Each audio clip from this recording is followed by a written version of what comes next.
Telangana public service commission నిర్వహించే group 1 ఎగ్జామినేషన్లో భాగంగా ఇప్పుడు మనం ఈ టాపిక్లో భారతదేశంలో బ్రిటిష్ ప్రభుత్వం నియమించినటువంటి ముఖ్యమైన గవర్నర్ జనరల్స్ మరియు వైస్రాయ్స్ గురించి తెలుసుకుందాం.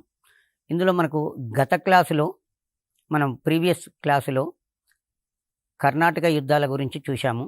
ఆ తర్వాత బెంగాల్ ఆక్రమణ గురించి చూశాము. ఈ క్లాసులో ముఖ్యమైనటువంటి గవర్నర్ జనరల్స్, ఎందుకంటే భారతదేశాన్ని బ్రిటిష్ ప్రభుత్వం ఆక్రమించిన తర్వాత బెంగాలు, బొంబాయి అండ్ మద్రాస్ ఇవి ప్రెసిడెన్సీ నగరాలుగా గుర్తింపు పొందినాయి. బొంబాయి రాష్ట్రము, మద్రాస్ రాష్ట్రము, బెంగాల్ రాష్ట్రాల మీద వివిధ వ్యక్తులను బ్రిటిష్ తూర్పు ఇండియా వర్తక సంఘం గవర్నర్లను పెట్టి అక్కడ పరిపాలన నిర్వహించడము జరిగింది. అందులో భాగంగానే ఇక్కడ బెంగాల్లో మొట్టమొదటిసారిగా గవర్నర్గా ఉన్నటువంటి వ్యక్తిని చూద్దాం. ఫ్రాన్సిస్ డ్రేక్ అనేటాయన 1756 సంవత్సరం నుంచి 1758 సంవత్సరాల మధ్యకాలంలో బెంగాల్ ప్రావిన్స్కు గవర్నర్గా ఉన్నాడు. కాబట్టి బెంగాల్ ప్రాంతానికి మొట్టమొదటి గవర్నర్గా నియమించబడినటువంటి వ్యక్తి ఫ్రాన్సిస్ డ్రేక్. ఈ ఫ్రాన్సిస్ డ్రేకు 1756 సంవత్సరం నుంచి 1758 సంవత్సరాల మధ్యకాలంలో పనిచేశాడు. ఇతని కాలంలో జరిగినటువంటి ప్రధానమైన సంఘటనలు తీసుకున్నట్లయితే కలకత్తా చీకటి గది ఉదాంతము, ప్లాసీ యుద్ధము జరిగినవి. కలకత్తా చీకటి గది ఉదాంతం అంటే దాని మీనింగ్ ఏంటి అంటే, బ్రిటిష్ వారు కలకత్తాలో సెయింట్ విలియం కోటను కట్టించారు. అది వారికి ఒక రక్షణ స్థావరం. అక్కడ బెంగాల్ నవాబు అయినటువంటి సిరాజుద్దౌలా నా రాజ్యంలో ఎలాంటి కోటలు కట్టుకోవటానికి వీలు లేదు అని ఒక డిక్రీని జారీ చేశాడు. అయినా ఇతని యొక్క ఆజ్ఞకు ఫ్రెంచి వారు కంకణబద్దులై ఎలాంటి కోటలు కట్టుకోవడము నిలుపుదల చేశారు. కానీ బ్రిటిష్ వారు ఇతని ఆజ్ఞకు లోబడకుండా ఇష్టం ఉన్నట్టు కోటలు కట్టుకోవడం వలన ఇతను ముర్షిదాబాద్ నుంచి కలకత్తా మీద దాడి చేసి ఒక 146 మందిని ఒక చిన్న ఇరుకైన గదిలో సెయింట్ విలియం కోటలో బంధించాడు. నైట్ అయింది, లాక్ చేసుకొని వెళ్ళిపోయాడు. నెక్స్ట్ డే వచ్చి లాక్ తీసేసరికల్లా 146 మందిలో 123 మంది మరణించారు. దీనిని కలకత్తా చీకటి గది ఉదంతం అని చెప్తారు. ఆ తర్వాత ఈ కలకత్తా చీకటి గది ఉదాంతం యొక్క సంఘటన ప్లాసీ యుద్ధానికి దారితీసింది. భారతదేశ చరిత్రను మార్చినటువంటి నిర్ణయాత్మకమైన యుద్ధాలలో ప్లాసీ యుద్ధము అనేది ఒకటి. మనం ఒకసారి చరిత్రలోకి పోయినట్లయితే భారతదేశ చరిత్రను మార్చినటువంటి యుద్ధ సంఘటనలు తీసుకున్నట్లయితే మొట్టమొదటిది జీలం నది యుద్ధం. ఇది క్రీస్తుపూర్వం 326 సంవత్సరంలో జరిగింది. అలెగ్జాండర్ అనేవాడు గ్రీకు చక్రవర్తి భారతదేశం మీద దాడి చేసి వాయవ్య ప్రాంతాన్ని పరిపాలిస్తున్న పోరస్ అనే రాజును ఓడించాడు. ఇది విదేశస్తులు రావటానికి నాంది పలికింది. రెండవ తరైన్ యుద్ధంలో ఢిల్లీ చక్రవర్తి అయినటువంటి పృథ్వీరాజు చౌహాన్ను చంపేసి గోరీ మహమ్మదు ఢిల్లీని ఆక్రమించుకున్నాడు. ఆ నెక్స్ట్ 1526లో జరిగిన మొదటి పానిపట్టు యుద్ధము. భారతదేశంలో ఢిల్లీ సుల్తాన్ రాజ్యం అంతమై మొఘళ్ల పాలన ప్రారంభం కావడం జరిగింది. ఆ తర్వాత భారతదేశంలో బ్రిటిష్ అధికార స్థాపనకు నాంది పలికినటువంటి యుద్ధము ప్లాసీ యుద్ధం. భారతదేశంలో బ్రిటిష్ అధికార స్థాపనకు నాంది పలికిన యుద్ధము ప్లాసీ యుద్ధము. ఈ ప్లాసీ యుద్ధము, కలకత్తా చీకటి గది ఉదంతాలు ఫ్రాన్సిస్ డ్రేక్ కాలంలో జరిగినవి. ఇతని కాలంలోనే 1760 సంవత్సరంలో వందవాసి యుద్ధం జరిగింది. 1760 సంవత్సరంలో జరిగింది. 1760 సంవత్సరంలో బ్రిటిష్ కంపెనీకి ఫ్రెంచి కంపెనీకి మధ్య జరిగినవి. ఈ యుద్ధంలో ఫ్రెంచి వారు ఓటమి చెందారు, బ్రిటిష్ వారు విజయం సాధించడం జరిగింది. వందవాసి యుద్ధంలో మూడవ పానిపట్టు యుద్ధము 1761 సంవత్సరంలో జరిగింది. అహ్మద్ షా అబ్దాలి వర్సెస్ మహారాష్ట్రల మధ్యన జరిగింది. ఈ మూడవ పానిపట్టు యుద్ధము భారతదేశ చరిత్ర గతిని మార్చిన వాటిలో ఒకటిగా చెప్పుకోవచ్చు. కారణం ఏంది అంటే మొఘల్ చక్రవర్తి యొక్క బలహీనత బయటపడింది మరియు మహారాష్ట్ర సామ్రాజ్యం అంతమైపోయింది. మహారాష్ట్రలో మొఘల్ చక్రవర్తి తరపున అహ్మద్ షా అబ్దాలీతోటి యుద్ధం చేశారు. యుద్ధము ప్రత్యక్షంగా జరిగింది. ఈ మహారాష్ట్ర ప్రతి యుద్ధంలో పాల్గొన్న ప్రతి సైనికుడు వీర మరణము పొందడం జరిగింది. సో కాబట్టి ఈ మూడవ పానిపట్ యుద్ధము మొఘల్ సామ్రాజ్య పతనము మరియు మహారాష్ట్రల యొక్క పతనాన్ని సంభవించింది. ఇది కూడా భారతదేశ చరిత్ర గతిని మార్చిన యుద్ధాలలో ఒకటిగా చెప్పుకుంటాం.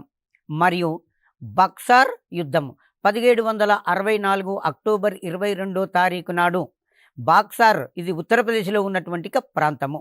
ఈ బాక్సార్ వద్ద బ్రిటిష్ వారికి తర్వాత మొఘల్ చక్రవర్తి అయినటువంటి రెండవ షా ఆలంకు మధ్యన జరుగుతుంటుంది. ఎందుకంటే ఈ యుద్ధం అనేది బెంగాల్ నవాబుగా ఉన్నటువంటి మీర్ కాసిం, అయోధ్య నవాబు షుజావుద్దౌలా, మొఘల్ చక్రవర్తి రెండవ షా ఆలములు ఒకవైపున, బ్రిటిష్ వారు ఒకవైపున. బ్రిటిష్ సైన్యాలకు సర్ ఐర్ కూట్ అనే వ్యక్తి నాయకత్వము వహించాడు.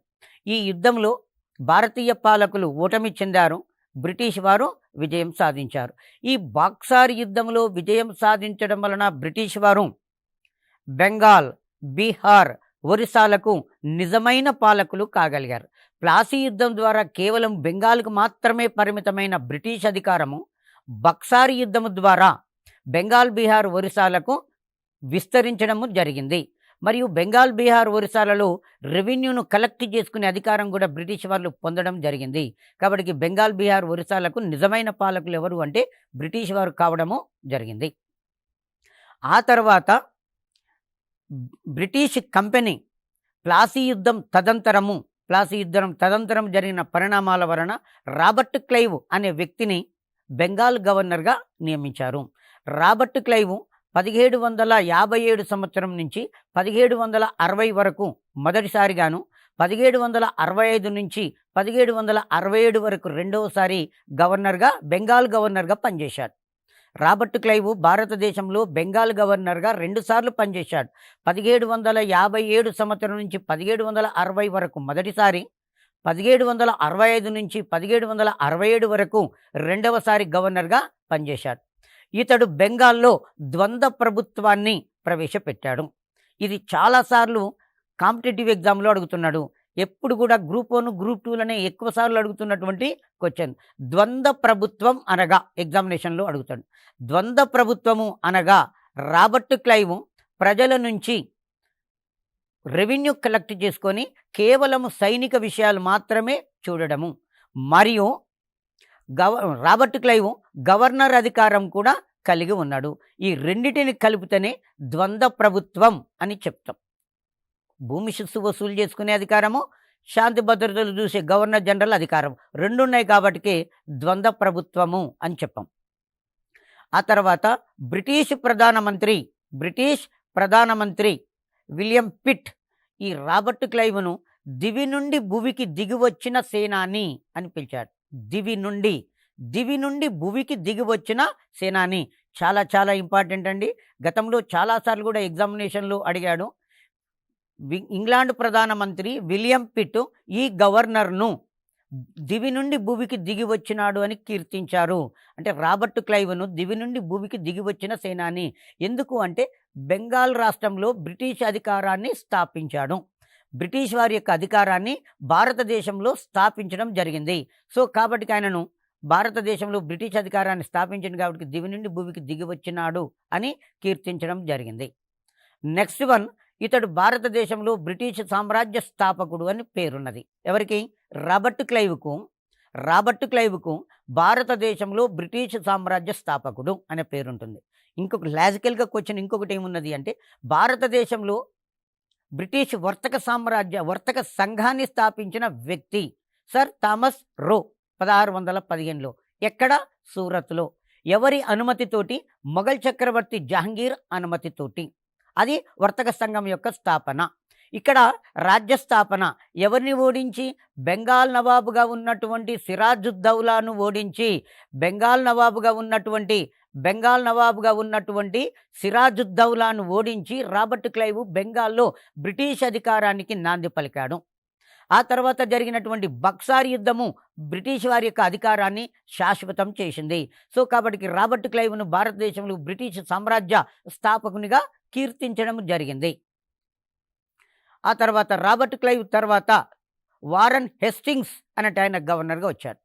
వారన్ హెస్టింగ్ 1772 సంవత్సరం నుంచి 1786 సంవత్సరాల మధ్య కాలంలో 1772 సంవత్సరం నుంచి 1786 సంవత్సరం వరకు వారన్ హెస్టింగ్స్ భారతదేశంలో గవర్నర్ జనరల్గా పనిచేశాడు. అయితే ఇక్కడ రెగ్యులేటింగ్ చట్టం బ్రిటిష్ పార్లమెంటు భారతదేశంలో పరిపాలనా వ్యవహారాలు చూడటానికి బ్రిటిష్ పార్లమెంటు భారతదేశంలో బ్రిటిష్ వర్తక సంఘం ఆక్రమించినటువంటి పాలనా వ్యవహారాలను చూడటానికి రెగ్యులేటింగ్ చట్టము అనే దాన్ని చేసింది. రెగ్యులేటింగ్ చట్టము ఏ సంవత్సరంలో చేయబడింది? 1773 సంవత్సరంలో 1773 సంవత్సరంలో రెగ్యులేటింగ్ చట్టము చేయబడింది.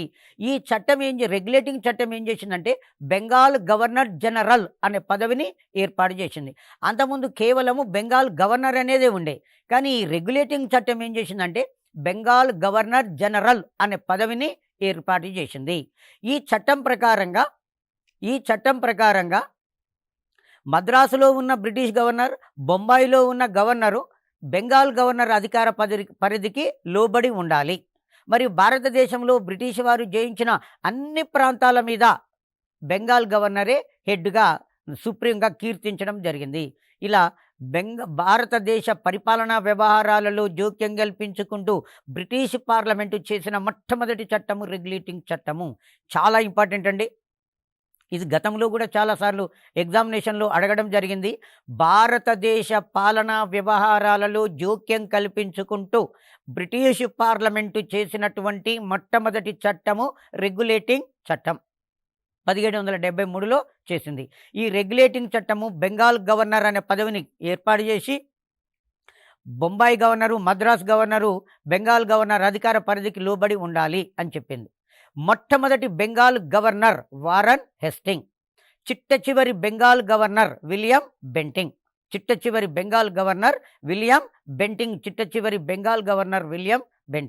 ఈ వారన్ హెస్టింగ్ కాలంలో జరిగినటువంటి సంఘటనలను తీసుకున్నట్లయితే ఇంగ్లాండ్ ప్రధానమంత్రి విలియం పిట్ ఇండియా చట్టం చేశాడు.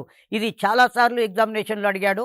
పిట్ ఇండియా చట్టం చేసిన ఇంగ్లాండ్ ప్రధానమంత్రి విలియం పిట్ ఇండియా చట్టము ఏ సంవత్సరంలో చేయబడింది? క్రీస్తకము 1784 సంవత్సరంలో చేయబడింది. ఆ తర్వాత వారన్ హెస్టింగ్ కాలంలో 1772 సంవత్సరంలో రోహిల్లా యుద్ధము జరిగింది. రోహిల్లాలు ఒక తెగ. ఆ తెగతోటి బ్రిటిష్ వారు భారతదేశంలో యుద్ధం చేశారు. ఎందుకు చేశారంటే బ్రిటిష్ వారు సామ్రాజ్య కాంక్షాపరులు తమ రాజ్యాన్ని విస్తరణలో భాగంగా చేయడం వలన రోహిల్లాలు అనే ఒక జాతి బ్రిటిష్ వారికి వ్యతిరేకంగా తిరుగుబాటు చేసింది. కాబట్టి రోహిల్లాల తిరుగుబాటు 1772లో బ్రిటిష్ వారికి వ్యతిరేకంగా వారన్ హెస్టింగ్స్ కాలంలో జరిగింది. ఆ తర్వాత వారన్ హెస్టింగ్ కాలంలో మొదటి ఆంగ్లో మరాఠా యుద్ధము 1775 సంవత్సరం నుంచి 1782 సంవత్సరాల మధ్య కాలంలో జరిగింది. ఇది వారన్ హెస్టింగ్ కాలంలో జరిగినటువంటి ప్రధానమైన సంఘటనలను మనం తీసుకున్నట్లయితే రెగ్యులేటింగ్ చట్టం చేయబడింది 1773లో. ఫిట్ ఇండియా చట్టం చేయబడింది 1784 సంవత్సరంలో. రోహిల్లాల యుద్ధం జరిగింది 1772 సంవత్సరంలో. మొదటి ఆంగ్లో మరాఠా యుద్ధం జరిగింది 1775 సంవత్సరం నుంచి 1782 సంవత్సరాల మధ్యకాలంలో. ఆ తర్వాత ఇతని కాలంలో రెండవ ఆంగ్లో మైసూర్ యుద్ధం జరిగింది. రెండవ ఆంగ్లో మైసూర్ యుద్ధము క్రీస్తు శకము 1780 సంవత్సరం నుంచి 1784 సంవత్సరాల మధ్య జరిగింది రెండవ ఆంగ్లో మైసూర్ యుద్ధం. ఆ తర్వాత వారన్ హెస్టింగ్కు గల బిరుదు ప్రభువు అనే బిరుదు ఉంటుంది. ఇంపార్టెంట్ అండి. వారన్ హెస్టింగ్కు ఏమని బిరుదు ఉన్నది అంటే ప్రభువు అనే బిరుదు ఉన్నది. వారన్ హెస్టింగ్కు ప్రభువు అనే బిరుదు ఉన్నది. ఇతను పన్ను వసూలు చేయటానికి కలెక్టర్లను నియమించాడు. ఇది ఒక 20 ఇయర్స్ బ్యాక్ గ్రూప్ 1 ఎగ్జామినేషన్లో అడిగాడు. క్వశ్చన్ అడిగిన విధానం ఏంటి అంటే కలెక్టర్లు అనేవాళ్ళు మొట్టమొదటిసారిగా ఏ విధిని నిర్వర్తించేవారు? భూమి శిస్తును కలెక్ట్ చేసేవారు. కలెక్టర్లు మొట్టమొదటిసారిగా ఏ విధిని నిర్వర్తించేవారు అంటే భూమి శిస్తును వసూలు చేసేవారు. సో పన్ను వసూలుకు కలెక్టర్లను అనే వారిని ఇతను 1772లో ఏర్పాటు చేశాడు. జిల్లా సూపర్వైజర్లను కలెక్టర్లుగా మార్చినాడు. కలెక్టర్ విధేంది జిల్లా సూపర్వైజర్. అంతకుముందు మొట్టమొదటిసారిగా ఏం పనిచేసేవాడు? భూమి శిస్తు కలెక్ట్ చేసేవాడు. బాగా మైండ్లో అబ్జర్వ్ చేయండి, గుర్తుపెట్టుకోండి. కలెక్టర్ అనేవాడు మొట్టమొదటిగా చేసిన విధి ఏంటంటే భూమి శిస్తు వసూలు చేయడము. ఆ తర్వాత జిల్లా సూపర్వైజర్గా పనిచేయడము.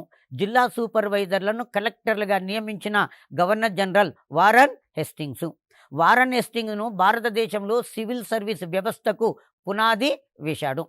వారన్ హెస్టింగ్ భారతదేశ చరిత్రలో సివిల్ సర్వీస్ వ్యవస్థకు పునాది వేయడం అనేది జరిగింది. భారతదేశ చరిత్రలో సివిల్ సర్వీస్ పితామహుడు అని ఎవరిని పిలుస్తాము అంటే కారన్ వాలిస్ను పిలుస్తాము. ఈ రెండు కూడా వినండి, కన్ఫ్యూజ్ కాకుండా బాగా అబ్జర్వ్ చేయండి. భారతదేశంలో సివిల్ వ్యవస్థకు పునాది వేసిన వాడు వారన్ హెస్టింగ్. భారతదేశంలో సివిల్ సర్వీసుల పితామహుడు అని కారన్ వాలిస్ను అంటాము. సివిల్ సర్వీసుల పితామహుడు కారన్ వాలిసు. సివిల్ సర్వీస్ వ్యవస్థకు పునాది వేసిన వాడు వారన్ హెస్టింగు. జిల్లా సూపర్వైజర్లను కలెక్టర్లుగా పేరు మార్చిన వాడు వారన్ హెస్టింగు. పన్ను వసూలుకు కలెక్టర్లను నియమించిన వాడు వారన్ హెస్టింగు. ఇతను ఏం చేశాడంటే కోశాగారము కలకత్తా నుండి ముర్షిదాబాదుకు మార్చాడు. వారన్ హెస్టింగు కోశాగారాన్ని కలకత్తా నుండి ముర్షిదాబాదుకు మార్చాడు. ఆ తర్వాత కలకత్తాను బెంగాలు రాష్ట్ర రాజధానిగా చేశాడు. కలకత్తాను బెంగాలు రాష్ట్ర రాజధానిగా చేశాడు. ఆ తర్వాత జిల్లా స్థాయిలోను రాష్ట్ర స్థాయిలోను సివిల్ క్రిమినల్ న్యాయస్థానాలను ఏర్పాటు చేశాడు. తర్వాత బెంగాల్లో ఉన్నటువంటి ద్వంద్వ ప్రభుత్వాన్ని రద్దు చేశాడు. మరొకసారి వినండి. కారన్ వాలిసు భారతదేశంలో సివిల్ వ్యవస్థకు పునాది వేశాడు. కారన్ వాలిసు జిల్లా సూపర్వైజర్లను కలెక్టర్లుగా పేరు మార్చాడు. కారన్ వాలిసు ఖజానాను కలకత్తా నుండి ముర్షిదాబాదుకు మార్చాడు. ఆ తర్వాత బెంగాల్లో ఉన్నటువంటి ద్వంద్వ ప్రభుత్వాన్ని రద్దు చేశాడు. ఎందుకంటే రెగ్యులేటింగ్ చట్టము ప్రకారంగా ఈయనను గవర్నర్ జనరల్గా నియమించారు. రెగ్యులేటింగ్ చట్టం చేస్తూ బ్రిటిష్ పార్లమెంటు ఇతనికి ఏమని సలహా ఇచ్చేది అంటే మీరు బెంగాల్లో ఉన్నటువంటి ద్వంద్వ ప్రభుత్వాన్ని రద్దు చేయండి, అని బ్రిటన్ పార్లమెంట్ ఈయనకు సలహా ఇవ్వడం వలన ఇమీడియట్లీ బెంగాల్లో ఉన్నటువంటి ద్వంద్వ ప్రభుత్వాన్ని వారన్ హెస్టింగ్ రద్దు చేశాడు. మరొకసారి చెప్తున్నాను, ఎందుకంటే చాలాసార్లు అడిగాడు ఎగ్జామినేషన్లో. ద్వంద్వ ప్రభుత్వం అనగా రాబర్ట్ క్లైవ్ ప్రజల నుంచి పన్నులు వసూలు చేసుకొని సైనిక విషయాలను చూసేవాడు. రాబర్ట్ క్లైవ్ గవర్నర్ అధికారము కలిగి ఉన్నాడు. రెండు అధికారాలు కలిగి ఉండడం వలన ద్వంద్వ ప్రభుత్వం అనేది ప్రవేశపెట్టబడింది. సో కాబట్టి వారన్ హెస్టింగ్ బెంగాల్లో ఉన్న ద్వంద్వ ప్రభుత్వాన్ని రద్దు చేశాడు. జిల్లా స్థాయిలో రాష్ట్ర స్థాయిలో ఉన్న సివిల్ క్రిమినల్ న్యాయస్థానాలను రద్దు చేశాడు. కలకత్తాను బెంగాల్ రాష్ట్ర రాజధానిగా చేశాడు. ఇతను బెంగాల్కు రాజధానిగా కలకత్తాను చేశాడు. అదే కాలక్రమేణా భారతదేశంలో బ్రిటిష్ అధికారానికి రాజధాని అయ్యింది. ఆ తర్వాత 1912 సంవత్సరంలో రాజధాని కలకత్తా నుండి ఢిల్లీకి మార్చినారు. కలకత్తా నుండి ఢిల్లీకి మార్చడం అనేది జరిగింది. సో ఇతని కాలంలో బెంగాలు బీహార్లలో భూమి శిస్తు వసూలు చేసుకునే హక్కు వేలం వేసే పద్ధతి ఇతను కొత్తగా ప్రవేశపెట్టాడు. బెంగాలు బీహారు ఈ రెండు రాష్ట్రాలలో భూమి శిస్తును వేలం వేసే పద్ధతిని ఇతను ప్రవేశపెట్టాడు. తర్వాత హిందూ న్యాయ సూత్రాలను క్రోడీకరింప చేశాడు. భారతీయ వర్తకులపైన బ్రిటిష్ వర్తకులపైన సమానంగా పన్నులు విధించాడు. ఇక్కడ బెంగాలు బీహార్ రాష్ట్రంలో భూమి శిస్తును కలెక్ట్ చేసటానికి అధికారులు ఎవరైతే ఇంట్రెస్టింగ్ ఉన్న పర్సన్స్ వస్తారో అది వేలం పాట ద్వారా ఇగో మాకింత ఈ ప్రాంతం నుంచి భూమి శిస్తు వసూలు చేసే అధికారి కావాలి అని ఒక వేలం పాట పెట్టారు. దాని ద్వారా ఎవరు వేలం పాట పాడితే వారికి ఇవ్వడం అనేది జరిగింది. సో బెంగాల్ బీహార్లలో భూమి శిస్తును వసూలు చేసే హక్కును వేలం వేసే పద్ధతి ప్రవేశపెట్టాడు. హిందూ న్యాయ సూత్రాలను, హిందువులకు సంబంధించిన న్యాయ వ్యవస్థకు సంబంధించిన సూత్రాలన్నిటిని కూడా ఒకటే దగ్గర రాపిచ్చాడు. కాబట్టి న్యాయ సూత్రాలను క్రోడీకరింపచేయడం అనేది జరిగింది. ఇతను భారతీయ వర్తకులపైన సమానమైనటువంటి పన్నులు విధించాడు. సమానంగా ఇద్దరికి కూడా పన్నులు విధించాడు. ఆ తర్వాత ధనవంతుల యాత్రికుల పిల్లలను దొంగిలించే సన్యాసి మూటాను అదుపులో పెట్టాడు. ఆనాడు యాత్రా స్థలాలకు, దర్శనీయ స్థలాలకు పోవటానికి ఎద్దుల బండి పైన కానీ కాలి నడకన పైన కానీ ప్రజలు గుంపులుగా నడుచుకుంటూ పోయేవాళ్ళు. కాలి బాట వెంబడి మాత్రమే పోయేవాళ్ళు. అయితే ఇక్కడ కొంతమంది దొంగలు సన్యాసుల్లాగా వేషం ధరించి ఈ ధనవంతులను, తర్వాత యాత్రికులను దెబ్బలు కొట్టేసి వారి దగ్గర ఉన్నటువంటి ధనాన్ని ఎత్తుకొని పోవడము, వాళ్ళ పిల్లల్ని దొంగిలించడం అనేది జరుగుతుండేది. ఇలా సన్యాసి మూట సభ్యులను దండించి అదుపులో పెట్టాడు. ఇతని కాలంలో, వారన్ హేస్టింగ్స్ కాలంలో సర్ విలియం జోన్స్ కలకత్తాలో ఏషియాటిక్ సొసైటీ ఆఫ్ బెంగాల్ అనే సంస్థను స్థాపించాడు. చాలా చాలా ఇంపార్టెంటు. ఇతని కాలంలో విలియం జోన్స్ కలకత్తాలో ఏషియాటిక్ సొసైటీ ఆఫ్ బెంగాల్ అంటాం, ఏషియాటిక్ సొసైటీ ఆఫ్ కలకత్తా అంటాం, 1784లో స్థాపించాడు. ఈ సంస్థ యొక్క ముఖ్యమైన ఉద్దేశాలు ఏంటంటే ప్రాచీన భారతీయ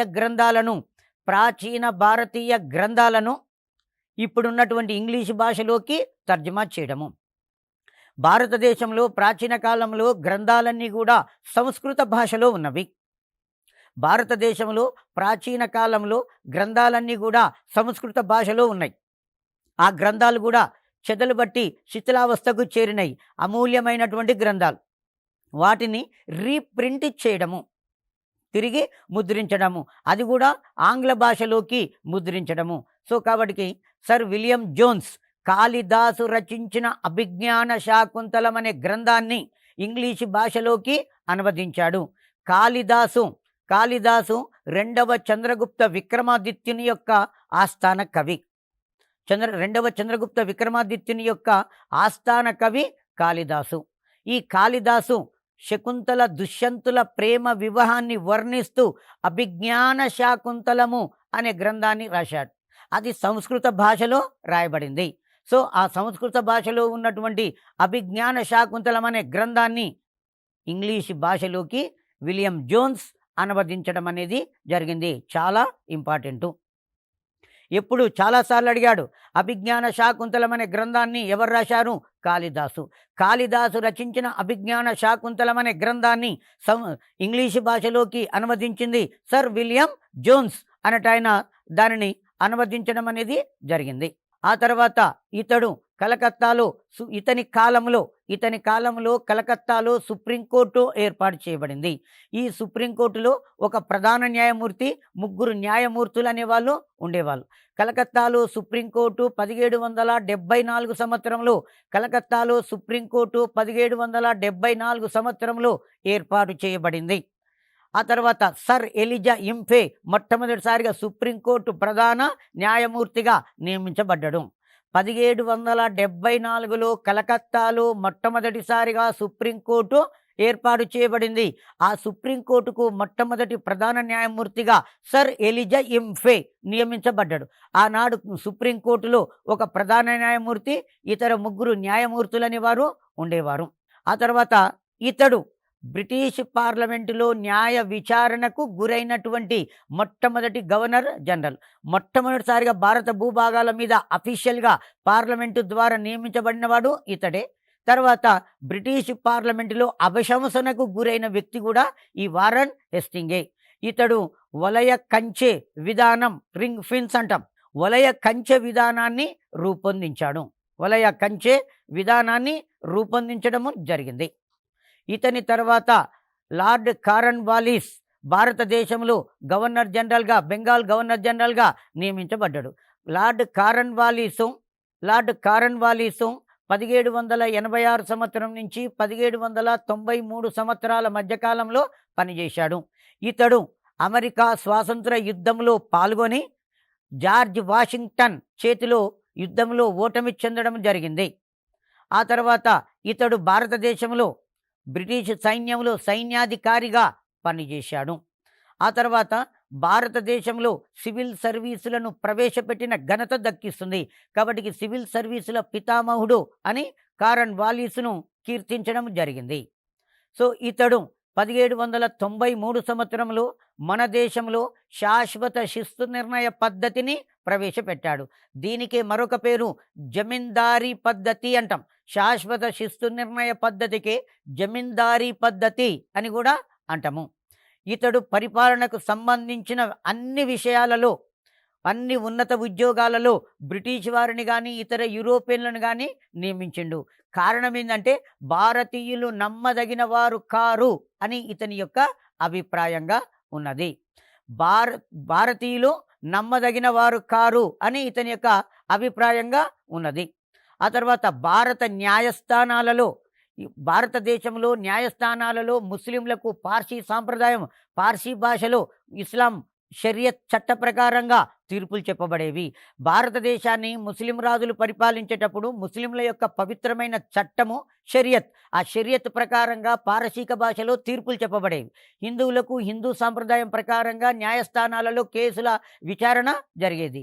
ఈయన ఏం చేశాడు? ఈ రెండింటిని రద్దు చేసి ఇంగ్లీషు న్యాయ సూత్రాల ప్రకారంగా భారతీయ న్యాయస్థానాలలో విచారణ చేసే పద్ధతిని ప్రవేశపెట్టాడు.